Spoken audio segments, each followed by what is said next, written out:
In Kenya, a horrific bus crash kills at least 50 people traveling between Nairobi and the western city of Kisumu. VOA examines the terrible human toll of civil war in South Sudan. And Africa meets Asia at Johannesburg Fashion Week. Africa 54 starts right now.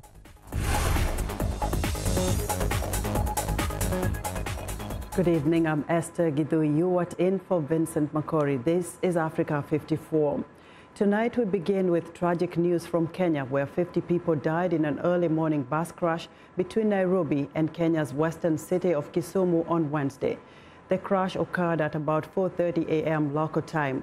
Witnesses say the bus swerved off the road while driving down a steep slope, adding that the driver may have lost control of the vehicle. Luggage belonging to passengers was scattered around the scene of the crash, and the roof of the bus was ripped off as the bus overturned. Kenya's Daily Nation newspaper reports the ill-fated bus was not licensed to operate at night, according to the director of the National Transport and Safety Agency. Police Commandant James Mugera confirmed the number of those who died in the crash. Initial information we got is that the driver lost control of the vehicle and rolled down this cliff where it landed down there. And as a result of that accident, we have lost several lives. So far, we have been able to count 50 persons dead as a result of the accident. Yes, 50, 31 men, 12 women, and 7 children. A few survivors were rescued from the scene and taken to various hospitals within the county, some at Mohoroni, Fort Tenan, and some at Kericho County Hospital. Kenyan President Uhuru Kenyatta sent condolences to families of the crash victims and ordered police to investigate what he called a catastrophic incident. The Democratic Republic of Congo's health ministry announced a ban on Wednesday on harboring suspected Ebola patients and promised police protection for health workers at barriers in a bid to fight back against local resistance to efforts to combat the disease. The health ministry has been reporting 1 to 2 new confirmed cases a day in recent weeks, but on Tuesday reported 7 new cases, 6 in Beni and 1 in the town of Masereka, 100 kilometers away. Local mistrust and attacks by rebel groups are disrupting treatment and vaccination programs. Residents in eastern Congo have attacked health workers and refused to cooperate with government efforts to combat Ebola there, the country's second major outbreak of the disease this year, which is believed to have killed 118 people since July. Authorities say the decree would impose a jail term of up to 3 months on those who harbor suspected Ebola patients. Close to 400,000 people have been killed in the civil war in South Sudan, half through violence, making the conflict among the worst the world has seen in recent years, according to a new analysis by researchers at the London School of Hygiene and Tropical Medicine. The researchers hope the new analysis, which far surpasses earlier death toll estimates, will reveal the terrible human cost of the war and give a renewed impetus to peace talks and humanitarian funding. Here's Henry Ridgewell. The South Sudan civil war erupted in 2013 as rebels took up arms against the government. A peace agreement signed 2 years later broke down and the conflict spread. Fighting has continued despite another ceasefire deal signed last month. It has taken a devastating human toll.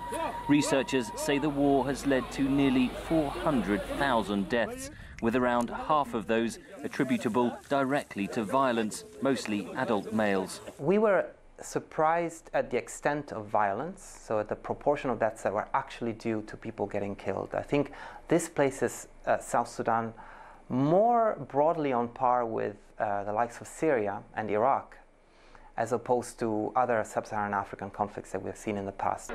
The analysis, led by Professor Keki, was funded by the United States Institute of Peace. Researchers used census projections to estimate population figures alongside mortality data from household surveys. They also captured data on various predictors of mortality, such as conflict intensity, displacement, and food security. A statistical model was then used to estimate the death toll attributable to the war.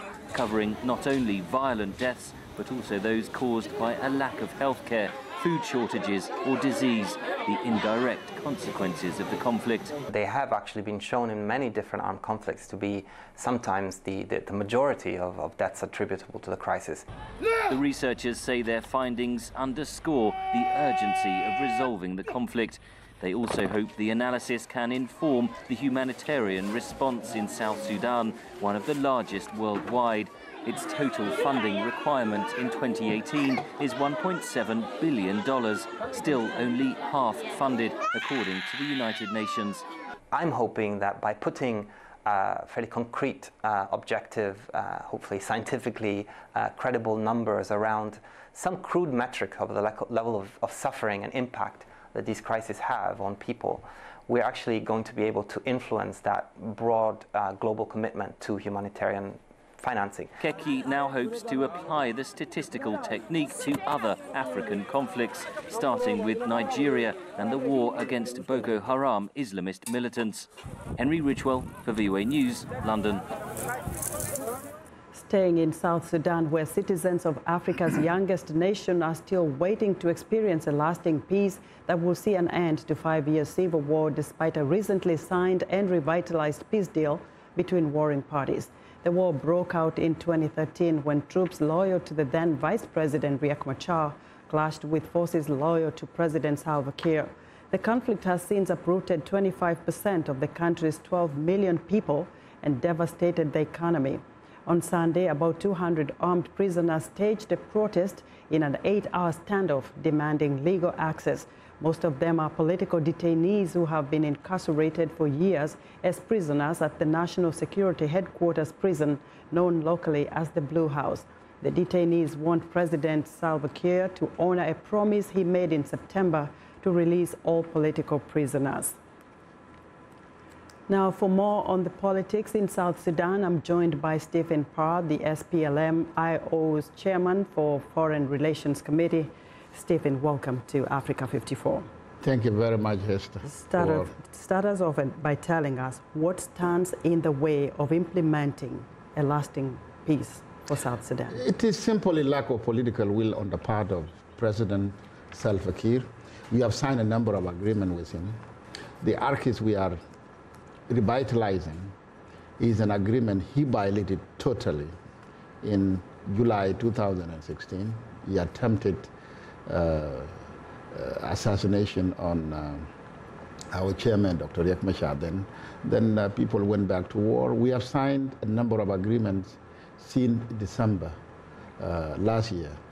None of them has been implemented. And the government is still on the offensive even today. Until this morning, they attacked our position. Listening to you, it tells me that this revitalized peace deal is nowhere near implementation. No, we have implemented our part as opposition, but the government has not honored even a single promise that that's made so far. What do you say to critics who say that both you, the opposition, and the government of the day benefits from this civil war, that you actually don't want to see any peace in South Sudan? Yes, I can see an element of ignorance in that thing.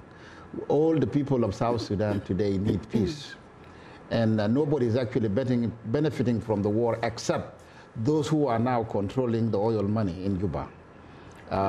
We are not part of it, and it doesn't make sense to blame everybody for looting the resources of the people of South Sudan. You know, I say this, Stephen, with respect. When I look at you, I see a healthy, strong man. Yes. Well-dressed, well-educated, well-fed. What comes to mind when you see fellow South Sudanese citizens in grinding poverty, children who have no hope for tomorrow? What comes to your mind? What do you see about the future of your country? Well, you know, it is not about people dressing up like this. And assuming that I'm part of those people looting resources of South Sudan because I dress up like this and I look this healthy is a prejudice. I used to work here in the United States. I went to school here. Yes, I'm educated. It's not so much about you. Okay. I'm looking at a whole population of people. There are even investigative reports indicating that both the opposition and the government officials, most of them live very well. In fact, most of them also live in other neighboring countries. They are well protected. They conduct their affairs like nothing is happening back home. By the way, the SPLM-IO has been isolated since July 2016. We don't live like the government. It is a prejudice. When we dress up like this, we just want to stand our ground. We own nothing in that region. What do you say? We are actually living in destitute. You're living like destitute.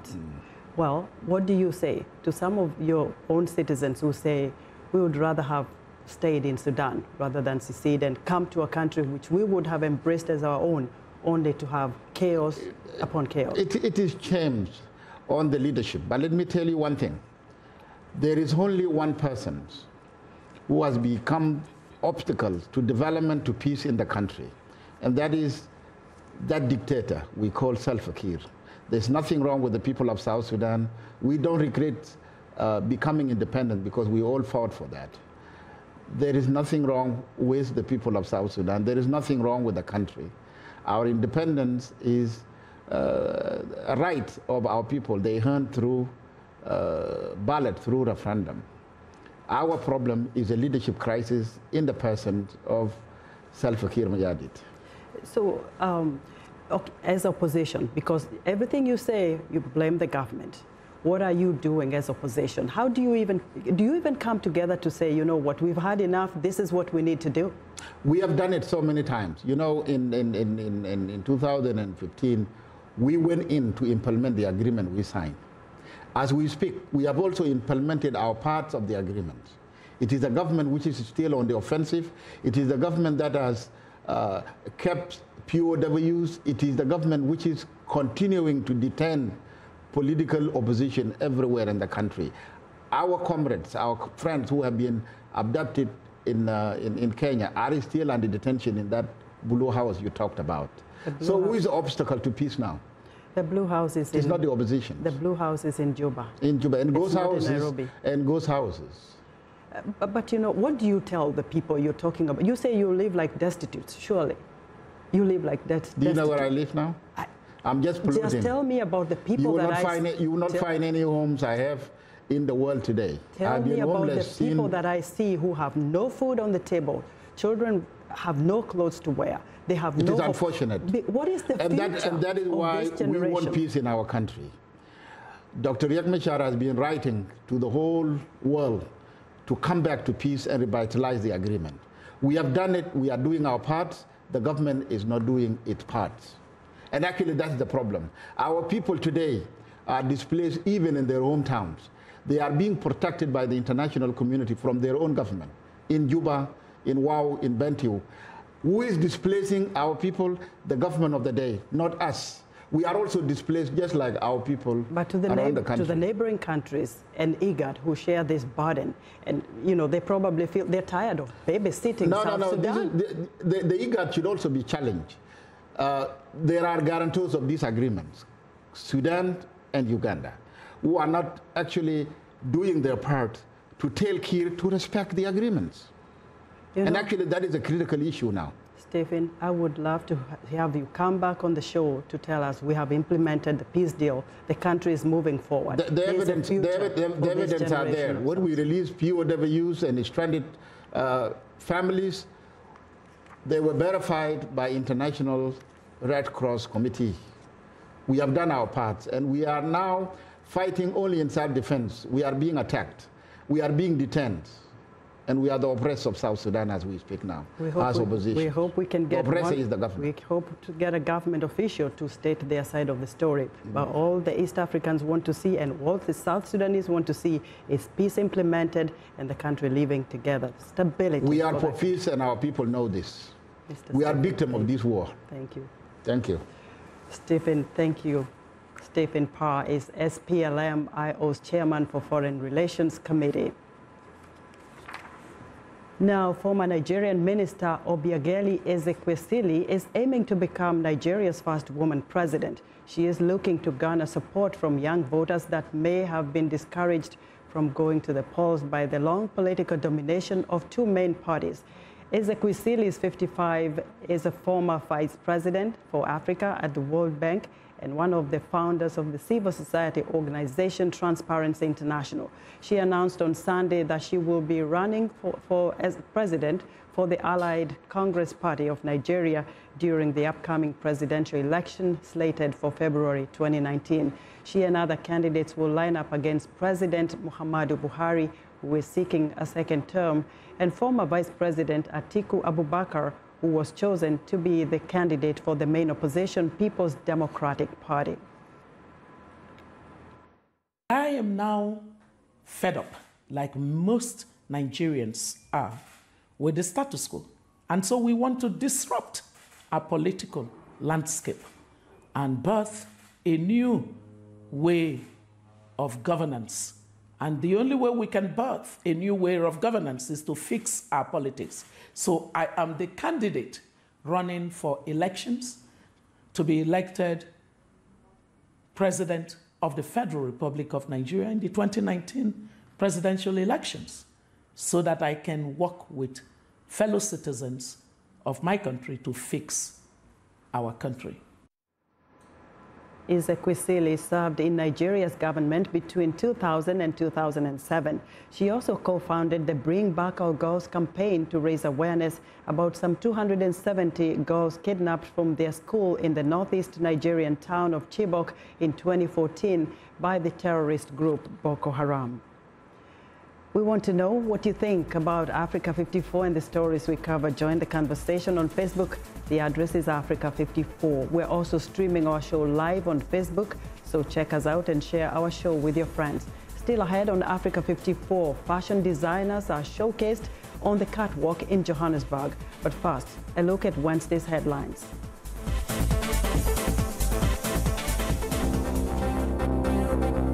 The 5-year war in South Sudan has caused about 382,000 excess deaths, according to a new analysis by researchers from the London School of Hygiene and Tropical Medicine.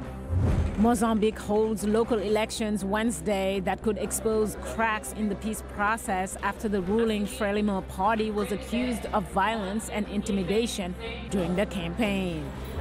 Other local election campaigns are in full swing in the Ivorian capital, Abidjan. In Kenya, at least 50 people are killed when the bus they were traveling in overturned and its entire roof was ripped off, police say, in western Kenya. I think somebody should be made accountable. Finally, in Zimbabwe, over the weekend, long lines for fuel reappeared, sometimes stretching for several kilometers.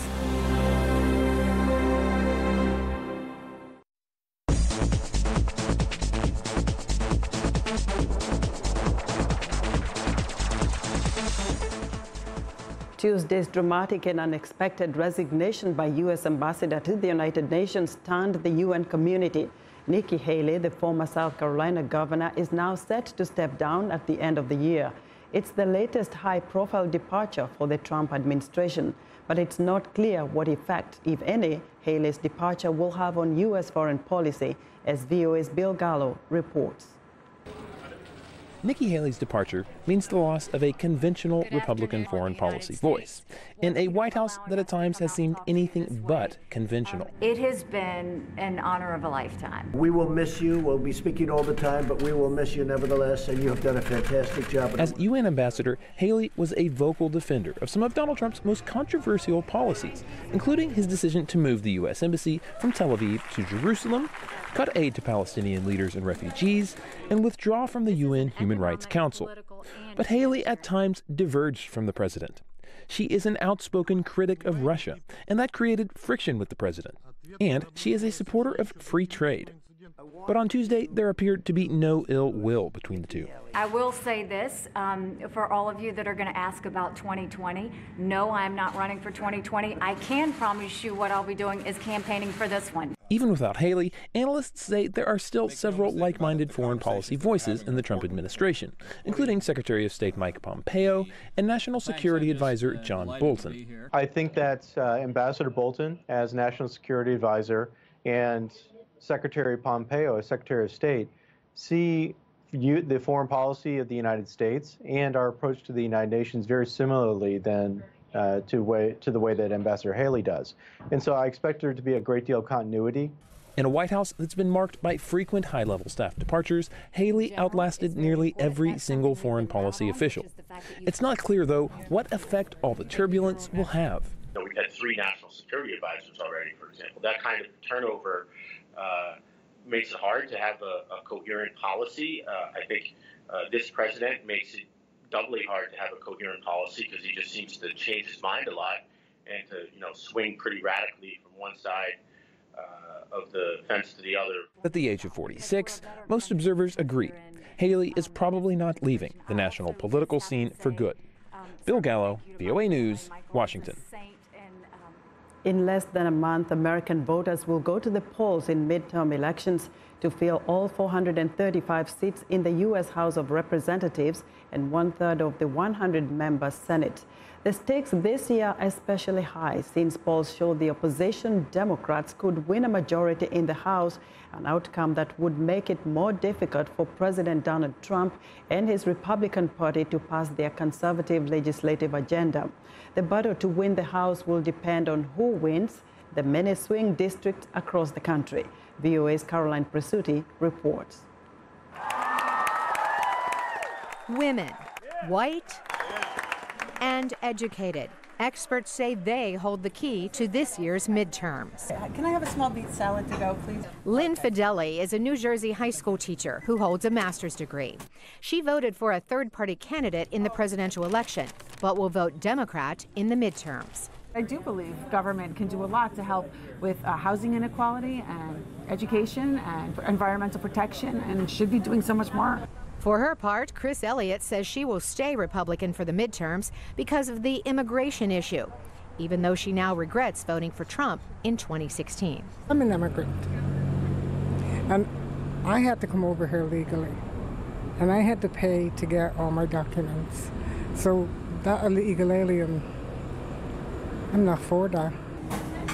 For small business owners like Kate Smith, who typically votes independent, it's all about the economy. I think it would come down on issues around financial, fiscal responsibility, curbing some government programs, regulatory. Pew Research dating back to 1992 shows women lean more toward the Democratic Party than men. In the last presidential race, 54% voted for Democrat Hillary Clinton. But a slim majority of white women, 52%, voted for Republican Donald Trump.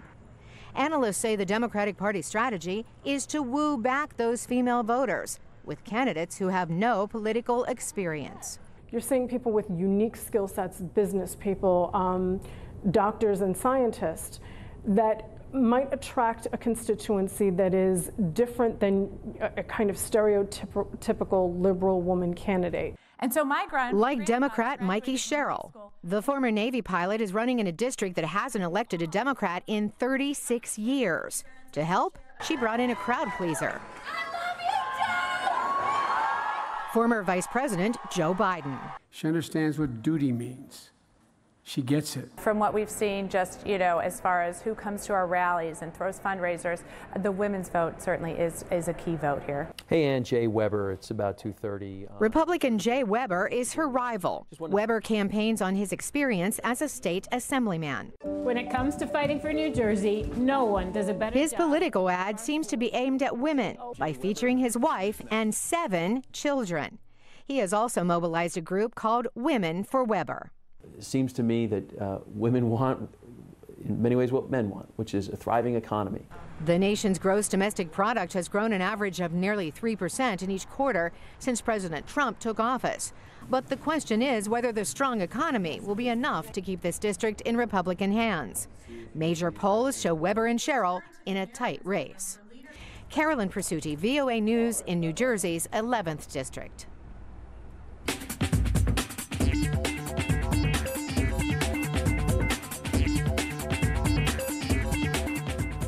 Well, Welcome back to Africa 54. Here's what's trending. Egypt's first smartphone maker is looking to enter the broader African market by the end of 2018 or early 2019 as it seeks to boost exports. Silicon Industries Corporation aims to start selling phones in Kenya, Morocco, and the Democratic Republic of Congo, as well as South Africa, Nigeria, Mozambique, and Ghana. The smartphones will be priced in the $50 to $60 range to African customers outside Egypt. Seiko, which was set up last year with capital of 150 million Egyptian pounds, $8.4 million, sells phones for under the brand name Nile X and says it uses a Chinese design of 3G, 4G US technology. The company plans to introduce new phones next year, offering a total of 14 products. And finally, with automatic emergency brakes and error detecting pedals, high-tech mini cars like this Tonto have gained a huge following among seniors who are growing wary of traditional autos. Japan is home to one of the world's most rapidly aging populations. A number of driving license holders aged over 60 is 2 times the number of those who are under 30. That figure is starting to alarm officials, not least because older drivers were involved in 55% of the country's accidents last year. The hope is driverless cars will help keep the elderly mobile for longer, and until that future arrives, small high-tech cars are helping to bridge that gap, and that's what's trending today. Now, African styles were showcased at Johannesburg's International Fashion Week. Fashion designers promoted couture from across the continent at the recent show. There was also an Asian touch at this year's event. VOA's Mariama Diallo reports. From splashy colors to more neutral tones, this is a celebration of African couture. One fashion designer says wearing African-inspired cuts should be done with confidence and without hesitation. This is the Africa we need to be living in. It's just be unapologetically African, so that if I'm in New York, if I am in London, if I'm anywhere, they need to know that I'm from Africa. African Fashion International, the company behind the event, says it wants to give both new and established designers a platform to develop African fashion. For me, it's about discovering new talent, but also seeing what my favorite designers that I've always been used to have to offer this time. Beyond fashion, the event allows people from all sorts of artistic ventures to get together in one place. This is more like a get-together for creatives, you know, because like it's not just fashion. You find musicians as well. They come and they perform. There's rappers, there's soccer players. It's more like a gathering. Afro-Asia was the theme this year, allowing designers from China, Cambodia, and Japan to also showcase their work. This collection is really special and never seen before, so it was really exciting for us, and it was definitely great.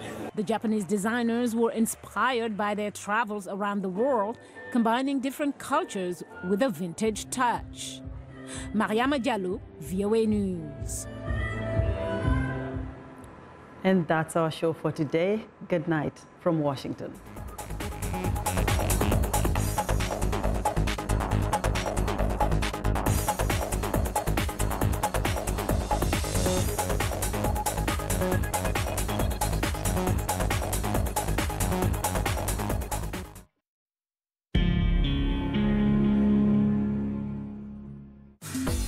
Welcome to English in a Minute.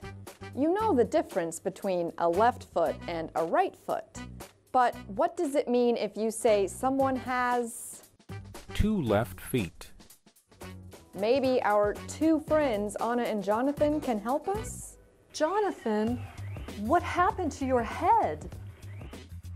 Well, I've been taking these dance lessons with my new friend. Were you dancing on your